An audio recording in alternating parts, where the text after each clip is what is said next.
弟兄姊妹平安，今天是2022年的1月24号。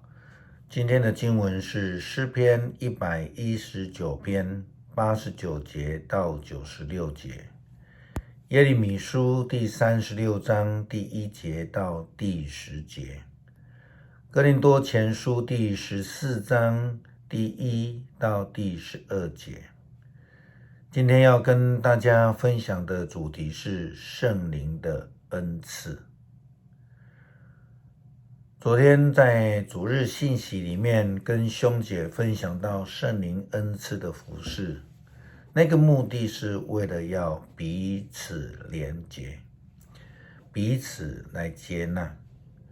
每次在教会当中提到的恩赐，总是会有那种错误的理解，总是会让人家感觉到说有恩赐人都很特别的这种感觉，好像只有一些非常特殊的人才能够有恩赐一样。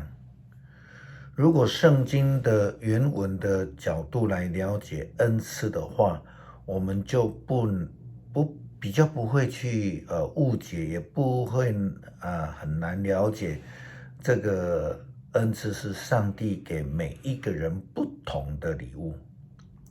这个礼物不是为了要让人去展示自己是最特别的，反倒是要因为上帝所赏赐的礼物，使人明白上帝的救恩。如同使徒行传第2章记载的圣灵降临节时，耶稣基督的众使徒们，他们获得圣灵的充满，得到了恩赐。得到的恩赐并不是为了要彰显他们的特殊性。他们在圣灵充满的时候，甚至有人误解，还说他们就是酒醉了。圣经非常明白地告诉我们，恩赐、方言不是什么特殊听不懂的声音，或是语言，或是技巧，而是让所有人都听得懂的福音内涵。透过语言的恩赐，哥林多前书第14章第1到第12节的经文有记载，那个翻译本呢有不同的标题，有些翻译本的标题它写着再论圣灵的恩赐。最近才出版的台语圣经新翻译呢，讲灵语与传达上帝的信息，所以这个恩赐是要做传达上帝信息之用。好，那再加一个版本英文的翻译呢，也许会比较清楚。他说 intelligibility in worship， 这个意思就是说敬拜的可理解性。那综合以上的翻译，我们大概可以了解，所谓的方言的属灵恩赐，应该是为了让敬拜中的人呢，能够明白上帝的信息。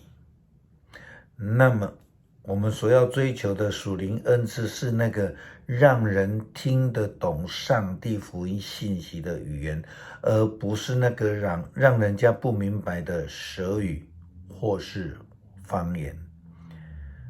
这样的一个技能的追求，不应该是我们所要追求的。或许他在个人的灵修当中是适合的。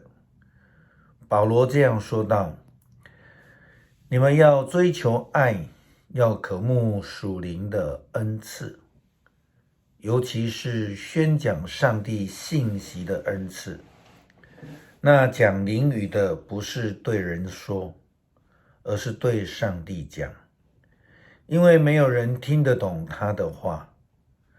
他是借着圣灵在讲述奥秘的真理。可是那宣讲上帝信息的是对人讲，是要造就，要鼓励，要安慰他们。讲灵语的人只造就自己，宣讲上帝信息的人是造就全教会。我希望你们都会讲灵语，可是我更希望你们都有宣讲上帝信息的恩赐，因为除非有人把灵语翻译出来，使全教会得到造就，否则宣讲上帝信息的就比讲灵语的更重要了。恩赐是为了使人得到造就，不应该是展现个人的能力有多么的高超。有恩赐的人更应当谦卑来服侍。属灵没有骄傲的，只有谦卑主前的服侍。那或许我们可以用现代语言来说，就是接地气的服侍。如果有人跟你讲说这个是属灵的骄傲，那是完全的错误啊！有属灵就不会有骄傲。为什么？保罗这样说道：所以弟兄姐妹们，我到你们那里去，如果我只讲灵语，不带给你们从上帝而来的启示、知识、预言或教导，那对你们有什么益处呢？甚至那些没有生命的乐器，就像笛子或竖琴吧，如果他们发出的声音没有高低的分别，怎能使人知道所吹所弹的是什么曲调呢？要是吹号的吹不出准确的音，谁能准备打仗呢？同样的，你们所讲的灵语若不清楚，谁能明白里头的信息呢？你们就是像空气说话罢了。世界上有许多不同的语言，而没有一种语言是不表达意思的。要是我不明白那种语言，那么使用那种语言的人对我来说是外国人。我在他眼中也是一个外国人。同样的，既然你们热切希望有属灵的恩赐，就应该多多追求那能够造就教会的恩赐。基督徒应该追求那能够使人得益处的恩赐，不是那离人远远没有人听懂的这种恩赐还有语言。恩赐是上帝所赐予的一个礼物，是为了要利益众人，要荣耀上帝的。若是离了这一些事情，恩赐就不再是恩赐，而只是一个普通的才能，这个跟上帝一点都没有关系，与圣灵无关。所得到的恩赐就如同彼得和使徒们所领受的一样，是不预期的，是意外的礼物，是超乎我们想象的恩赐。但千万要记得，这些恩赐都要成为荣神益人的工具，包括我们自己。那些使人听得懂的语言，比展现方言的能力来得重要。